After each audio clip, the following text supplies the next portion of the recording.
Hi guys, this is the Idaho Picker, and I'm going to give you an update on the Louisiana sinkholes. Some new information. It has been released. I'm going to take you over and show you what they're talking about. Okay, the Assumption Parish Police Jury. A couple things that have taken place. One of which I've already kind of covered. Another of which is just recently came out. It says the analysis from E.T.A group on the recent seismic monitoring that can be posted to Assumption blog to give information to public on the latest evaluation. And here's what they said. Dr. Will Peppett, principal geophysicist at E.T.A Consulting Group, has reviewed the seismic data recorded overnight on November 20th and 21st. So we're going to take a look at those charts here in a second. I'll show you what they're talking about. It said long period seismic tremors and micro earthquakes have been observed, similar to those defined previously by Dr. Steve Horton of Syria or USGS, and recorded mainly on station LA08 closest to the sinkhole. Now what they don't mention here, and they never want to talk about, is the fact that LA08, I'm going to show you the location of that as well here in a second. LA08 is located directly on top of the butane cavern that has the approximately 1 million barrels of butane in it, and it is a salt cavern that they have not really drilled out down into the earth, but it is a one that they pump water down into because it was a big salt dome, and it gave them a big area. As they pumped more and more water in and out, it dissolved as salt out, and they ended up with a giant cavern about the size of 2 of the Empire State Buildings down in the ground actually. And they store butane in this thing, and no one continues to ever, other than myself, talk about this butane, and this thing is a very bad problem. And they're even saying right here that at LA08, the closest seismometer to the sinkhole, which is the butane container, it says that there is seismic tremors, long period seismic tremors and micro earthquakes going on. And I've been saying for in excess of a month now that those are the degradation of that or part of the process of the degradation of that salt dome cavern, and it's likely is going to end up leading to a leak that reaches the surface. Now let's go ahead and take a look at the days that they're talking about. They were saying the 20th and 21st of November, so we're going to look at that. Now this is the 20th, and it is let me reposition this for you here.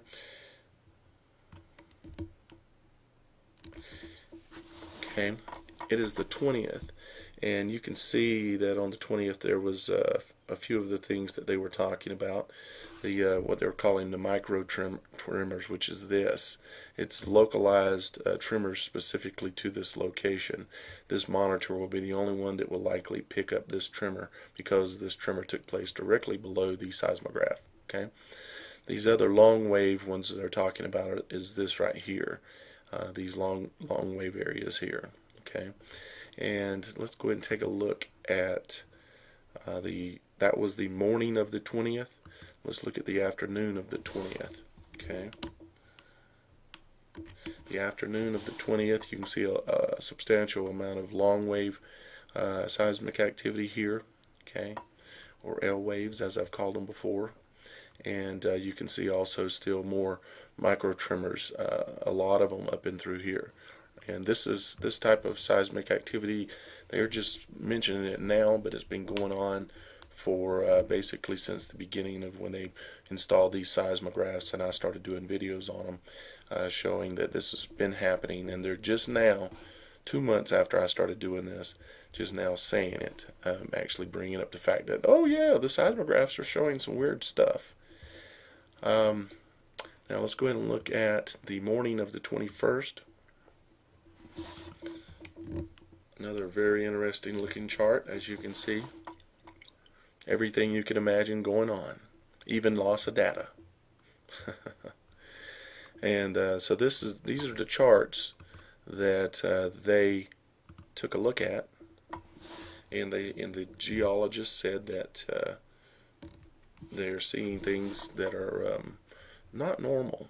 Okay, and that goes right along with the in the information that we have about them finding the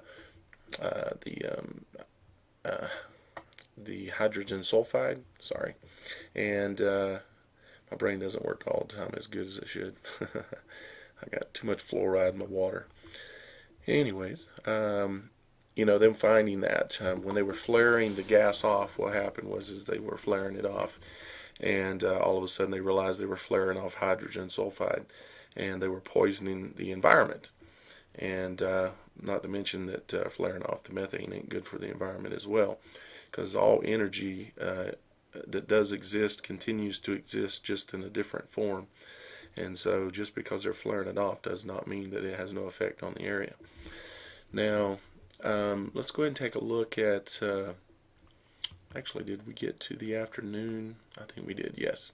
Okay, so let's go ahead and take a look at what Texas Brian had to say on the 23rd of November 2012. This was said the observation well will remain shut in until Monday, November the 26th. Casing pressure will be continuously monitored today through Monday morning. Okay, the reason why they're monitoring the casing pressure is because they've obviously got some high pressure potential or issues. Now, number two, there have been no observable changes in the sinkhole shape or size.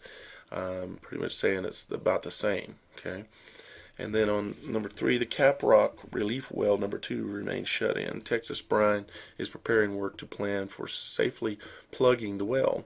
That's the well that the hydrogen sulfide came up out of it.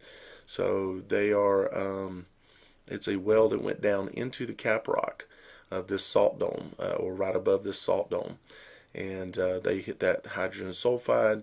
They do not have anything that they can do about that, so they had to just shut the well and go drill another one. Okay, and they do have several wells at this location currently drilled in operation. Some of the review of that will be here in just a moment. It says the venting and flaring of natural gas from shallow aquifer relief well number 1. See, they're saying shallow aquifer relief well. That is a shallow well. This Cap Rock relief well goes way deeper, and that's where they ran into the hydrogen sulfide, which is a very poisonous and very flammable gas. Okay, it burns at a lot higher intensity, of much more explosive volatility capabilities than methane even does. So we thought methane was our number 1 problem, and now it appears that we have a new player on the field that is even more dangerous than the previous player. So anyways, now on Monday it is planned to remove the water that has migrated into the casings and seems to be impeding the natural gas flow. Okay, now let's go ahead and take a look at this, so that way you can see where these wells are located at. And we just looked at these seismic charts. Okay, these guys here, we just looked at that. Now this is the locations of those seismographs. Okay, as you will notice in the dead center of your screen there is LAO8. Okay, I can zoom that in there for you so you can see what I'm talking about. Okay, that's LAO8. Now, directly to the left of that, in this area right here, this is where the sinkhole is located. Not shown in this picture, of course. Okay, this is where the sinkhole is at. This is the seismograph that they're saying is showing all this crazy stuff. This is the location of the butane in the ground. I'm going to show you another view here. Okay, now you can see the sinkhole there on the left. Okay, and if I zoom us in just a little bit more,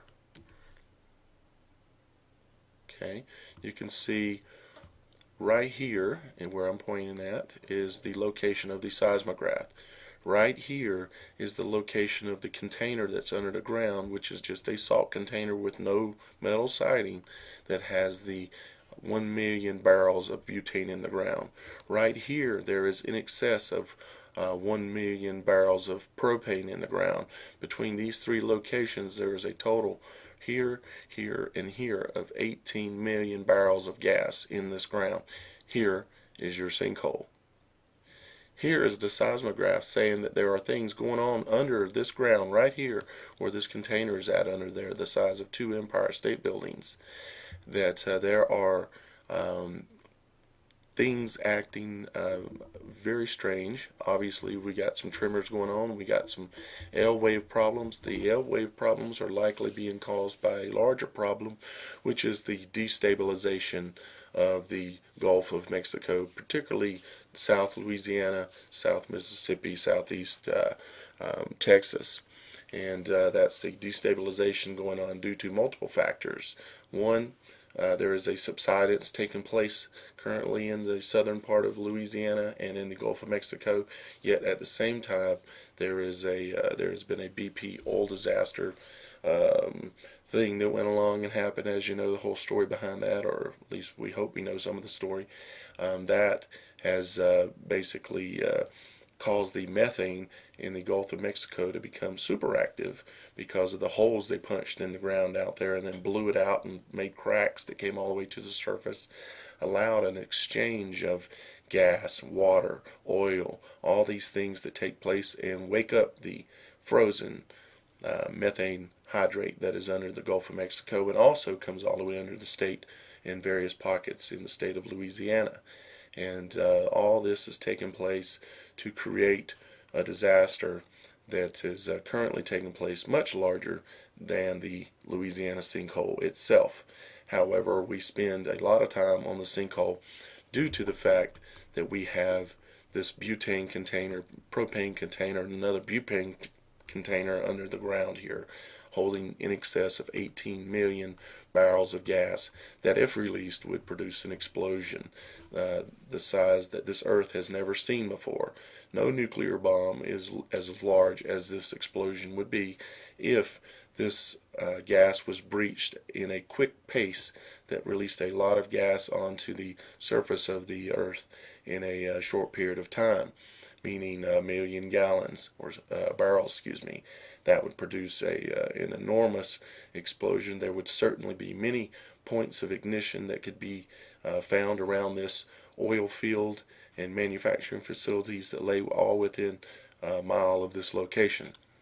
So, with that being said, the situation at the Louisiana sinkhole and in southern Louisiana continues to degrade and continues to show worse and worse signs of an impending disaster.